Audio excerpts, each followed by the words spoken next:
The Grand Assembly Hall of the Galactic Council buzzed with activity. Thousands of alien representatives gathered in the massive chamber. They came from 17 advanced civilizations across the galaxy. Some had tentacles, others had multiple eyes. A few floated in special containers filled with their home gases. All of them were here to discuss one thing: a small blue planet called Earth. Council leader Zix-Tar, a tall being with blue skin and 6 fingers on each hand, stood at the center platform. His voice boomed through the hall. "We have watched the humans for many years," he said. "They fight among themselves. They damage their own planet. Their technology is primitive, yet their world is rich with resources we need." Images of Earth appeared on giant screens around the hall. Green forests, blue oceans, rich mineral deposits, and humans going about their daily lives, unaware they were being observed. "I propose we add humans to the servitor species list," Zix-Tar continued. "They will work for the good of the galaxy. Their planet's resources will help us all."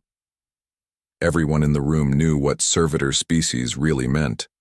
It was a nice way of saying slaves.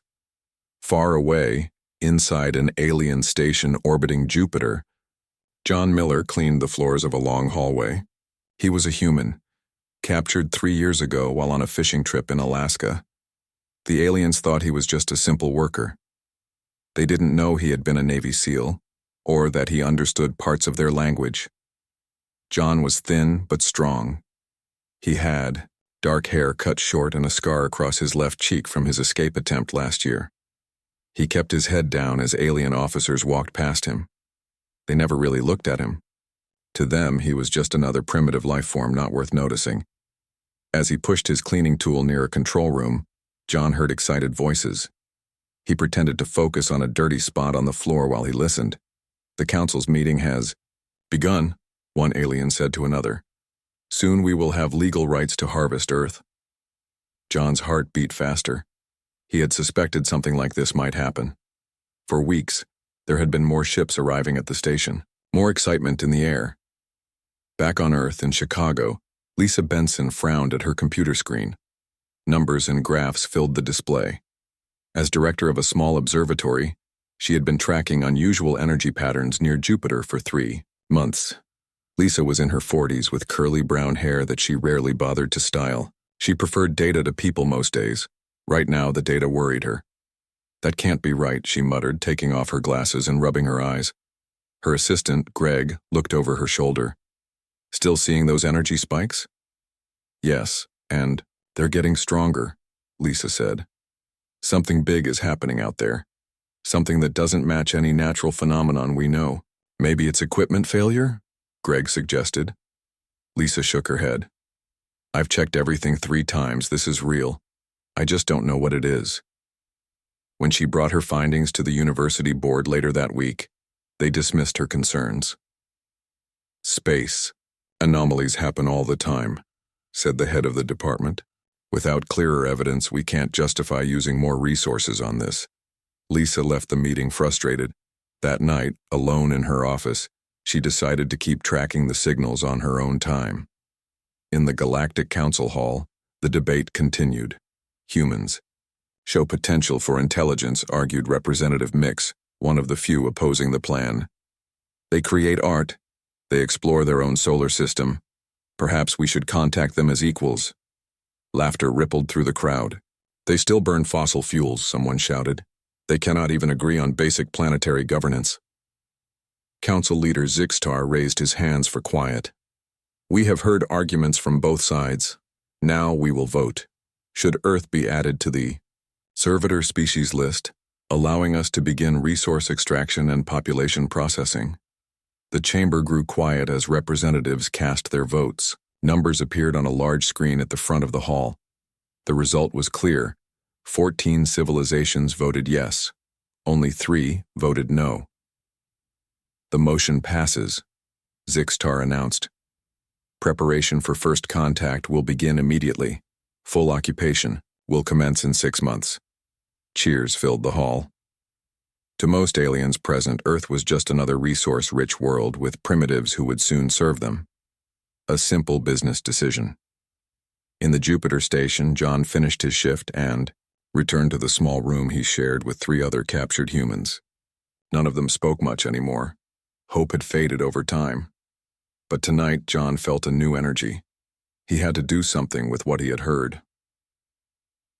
While the others slept, John pulled out a small device he had built from stolen parts.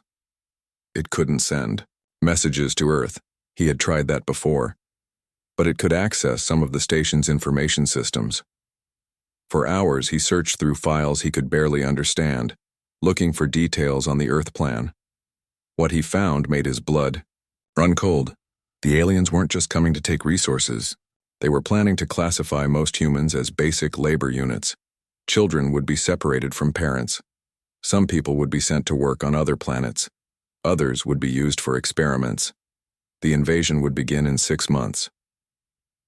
John made his decision then. He had to escape and warn Earth. Even if no one believed him, he had to try. The next day, as alien ships came and went from the station, John watched their patterns more carefully.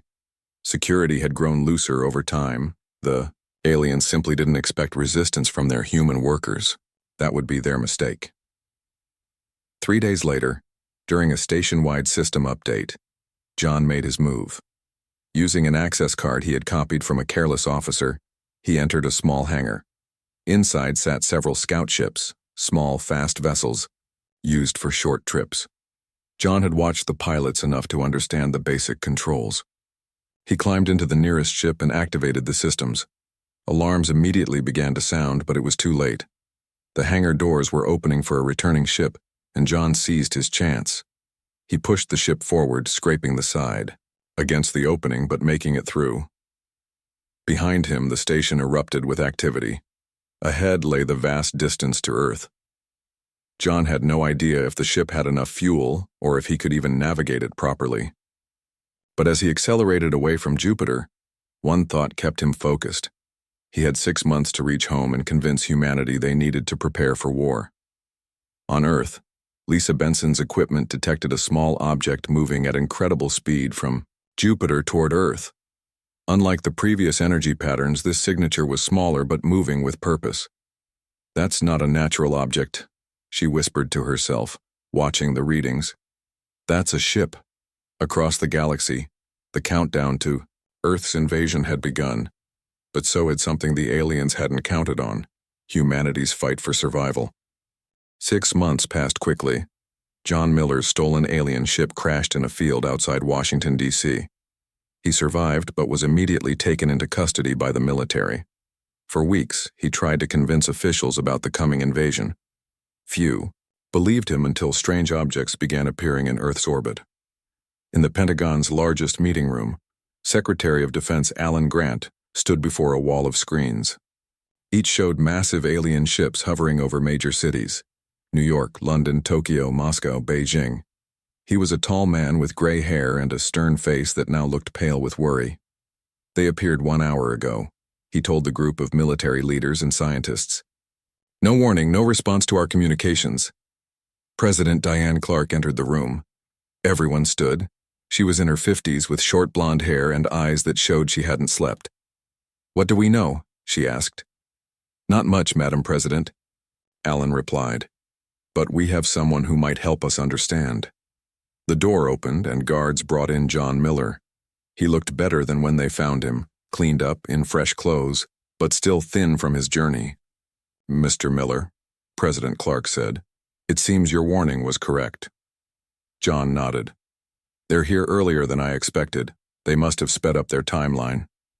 As they spoke, every screen, phone, and computer across the planet suddenly showed the same image: a red-skinned alien with black eyes and a mouth full of sharp teeth. "People of Earth," the alien said in perfect English. "I am Commander Rekvos of the Draconis Federation. Your planet now belongs to the Galactic Council. Resistance is useless and will result in immediate punishment. Accept your place as a servitor, species, and you may live. Rebel, and your species will face extinction." The message repeated in every language on Earth. Panic spread worldwide. Some people ran, others prayed.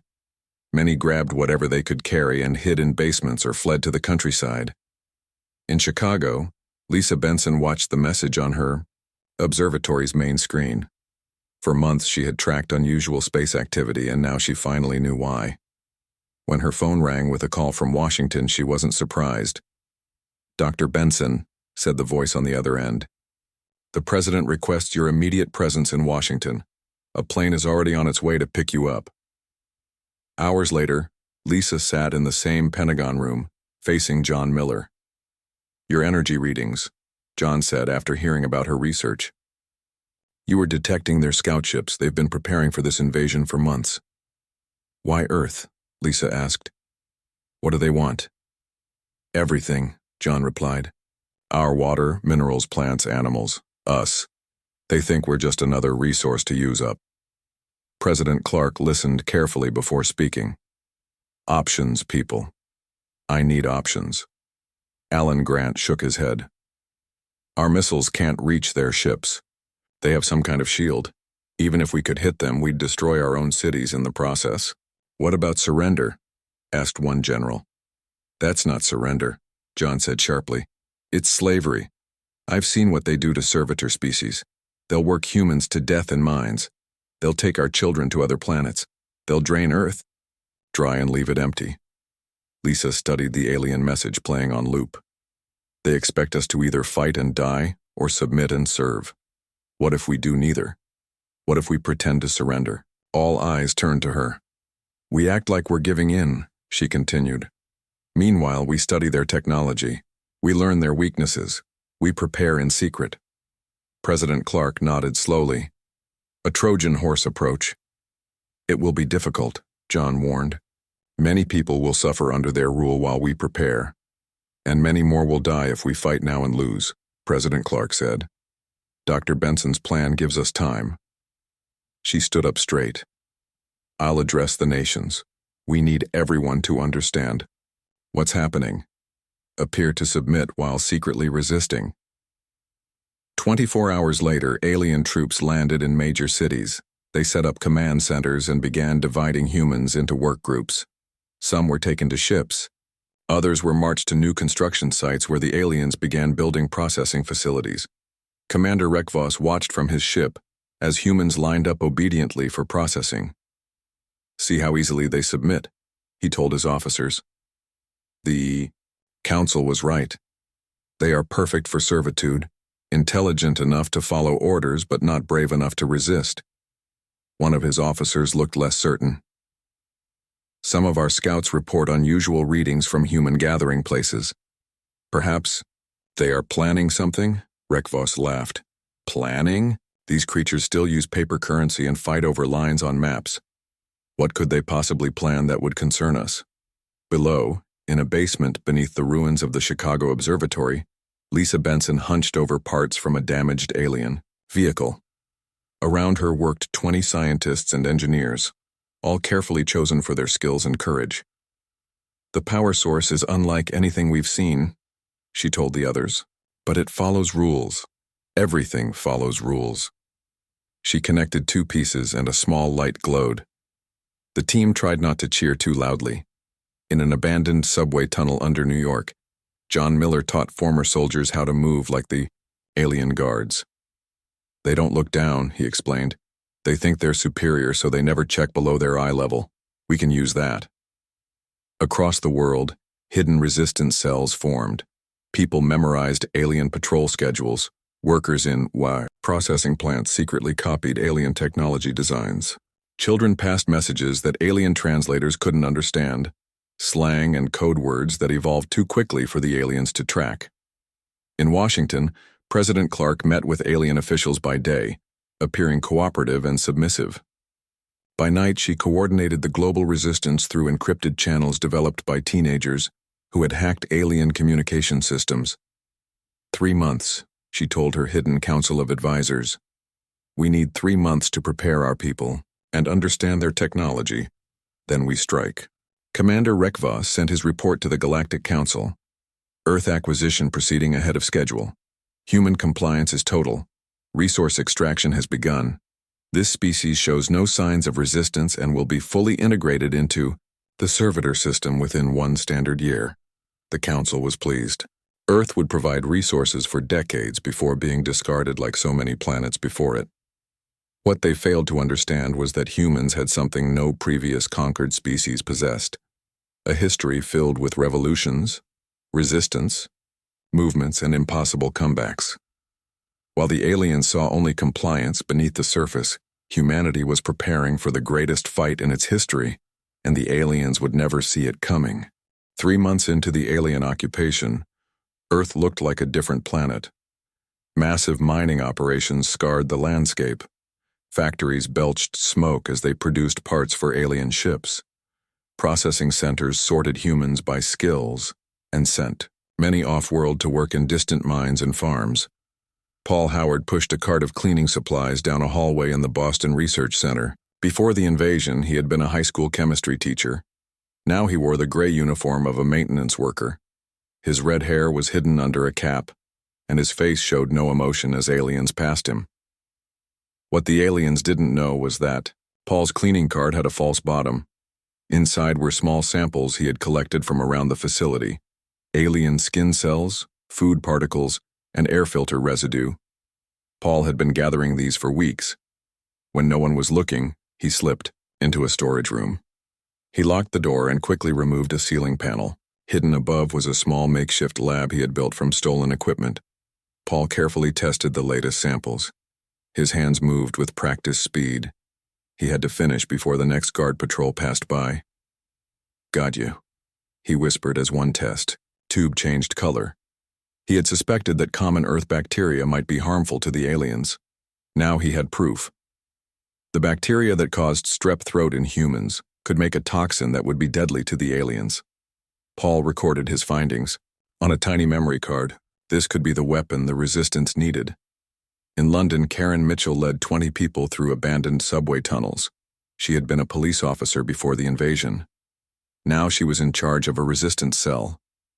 "The aliens have changed the patrol schedule again," she told her team. "They now send guards through the financial district every 30 minutes instead of every hour." "They're getting suspicious," said a young man named Steve. Karen nodded. "Yes, but they still don't suspect how organized we are. Our next target is this power relay station." She pointed to a map. "We can't destroy it, that would alert them, but we can install our devices to monitor their communications." The team moved through the tunnels with practiced quiet.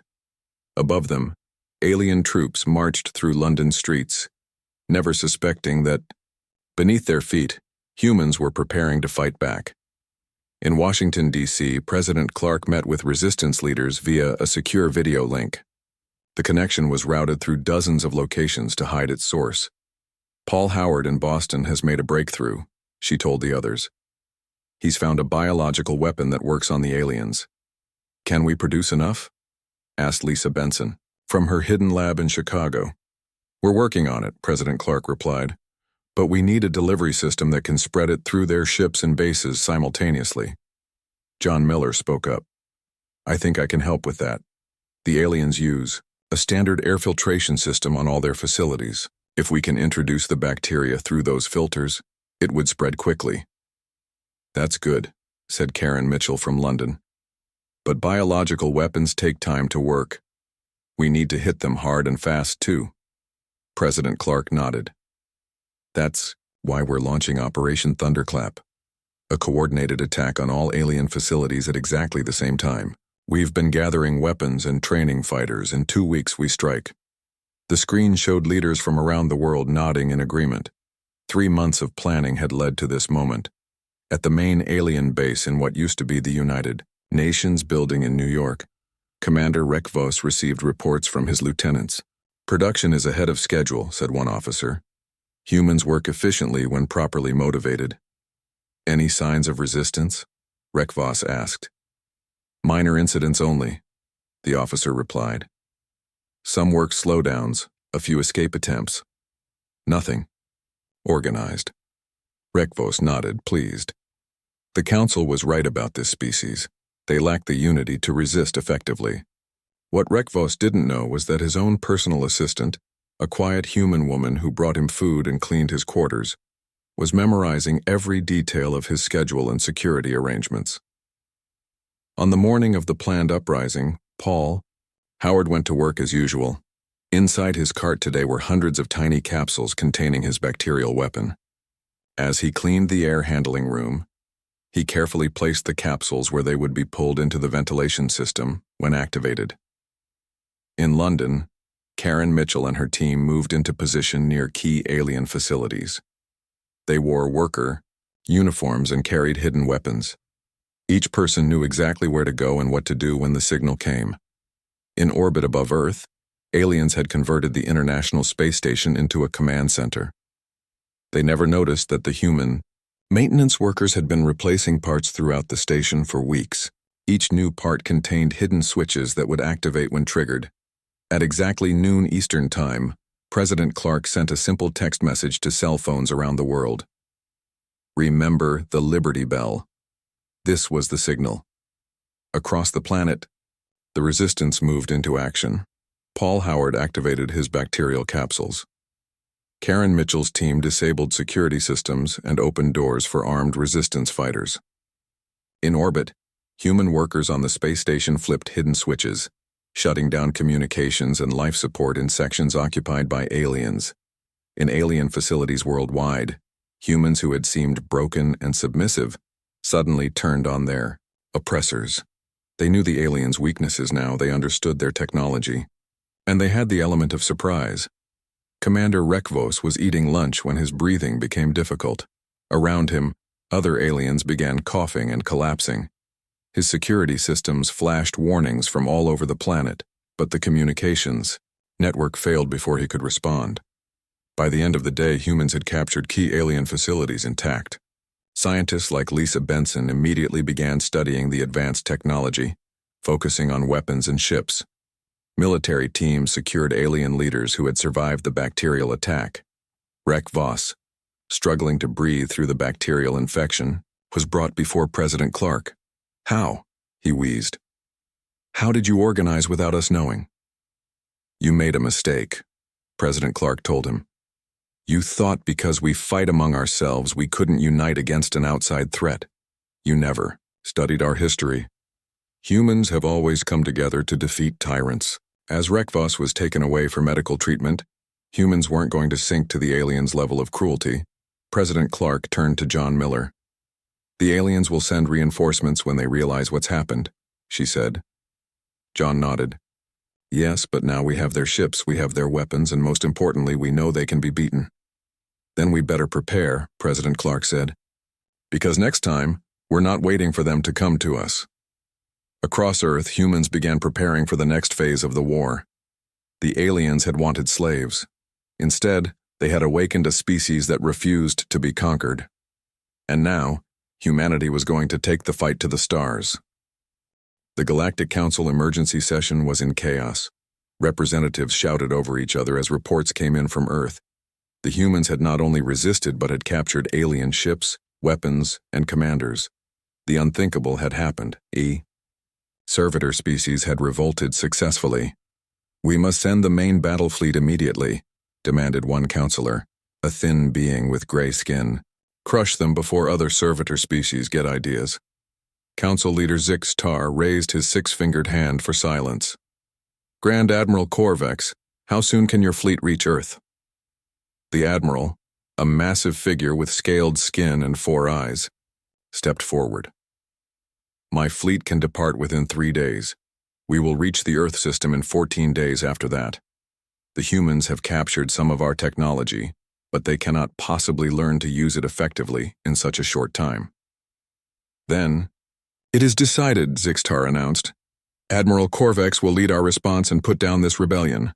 What the Council didn't know was that Earth wasn't waiting for their arrival. In the Nevada desert, a captured alien base had been transformed into humanity's first space fleet command center. 50 alien ships of various sizes sat on the landing field. Engineers and pilots worked day and night to understand the controls and systems. Inside the main hangar, John Miller walked alongside President Clark, pointing out features of the largest captured ship. "We've renamed it the Defiance," he said.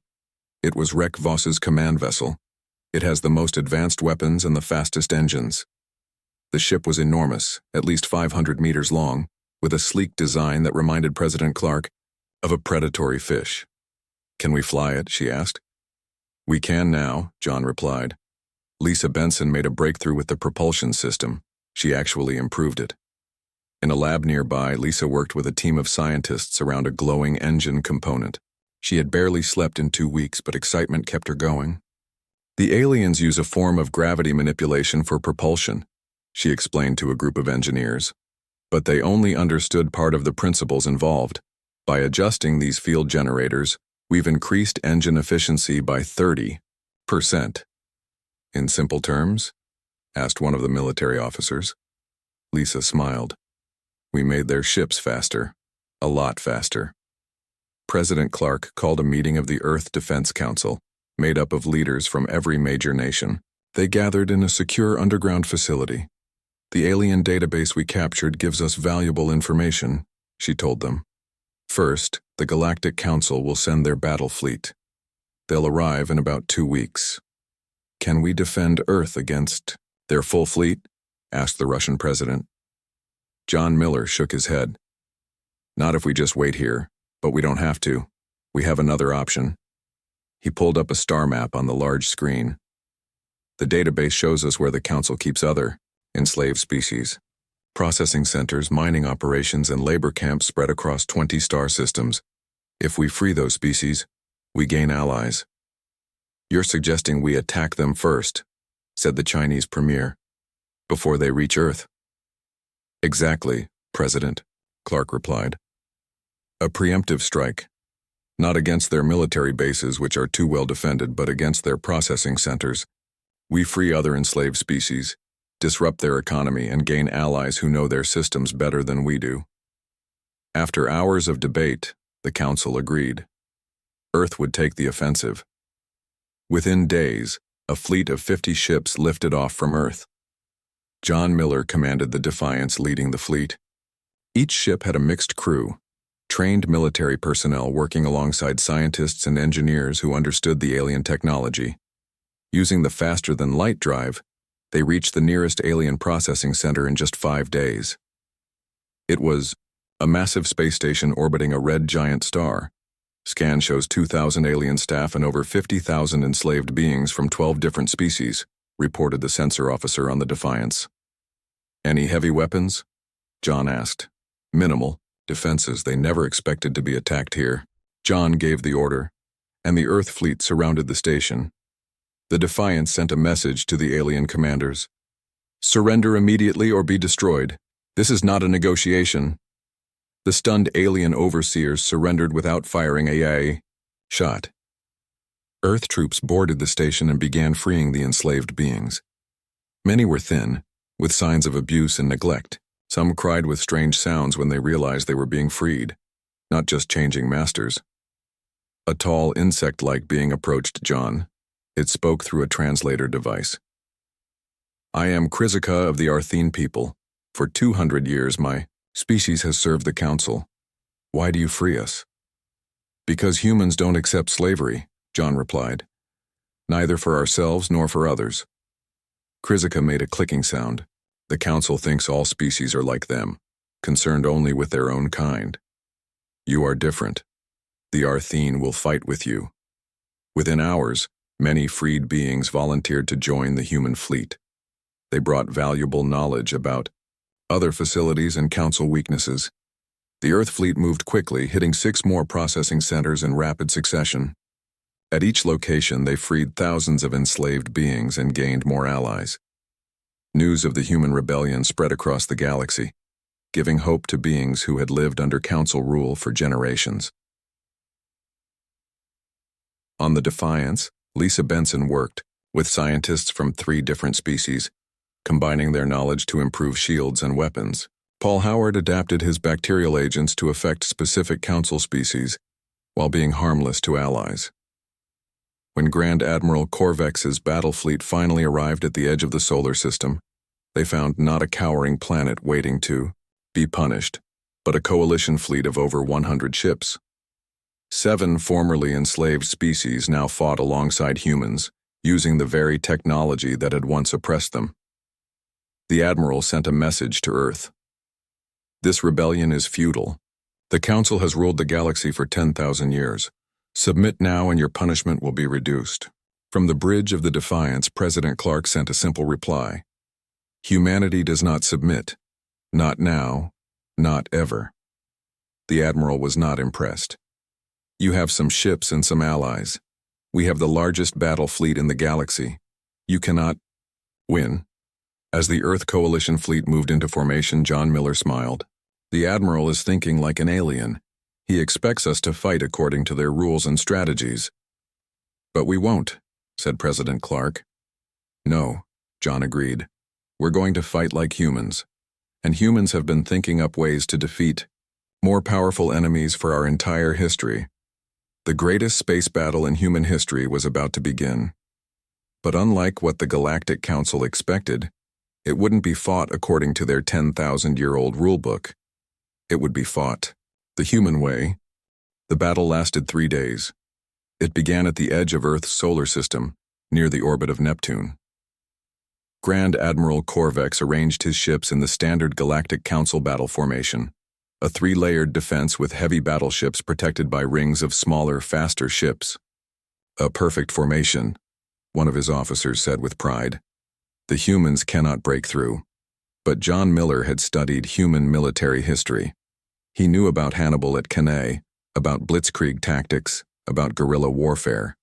Most importantly, he knew that winning didn't always mean having the biggest ships or the most weapons. Sometimes it meant being smarter, faster, and more creative than your enemy. The Earth Coalition fleet split into smaller groups. Some seemed to retreat. Others moved in strange patterns that made no sense to the aliens. They are in disarray, Admiral Corvex said with satisfaction.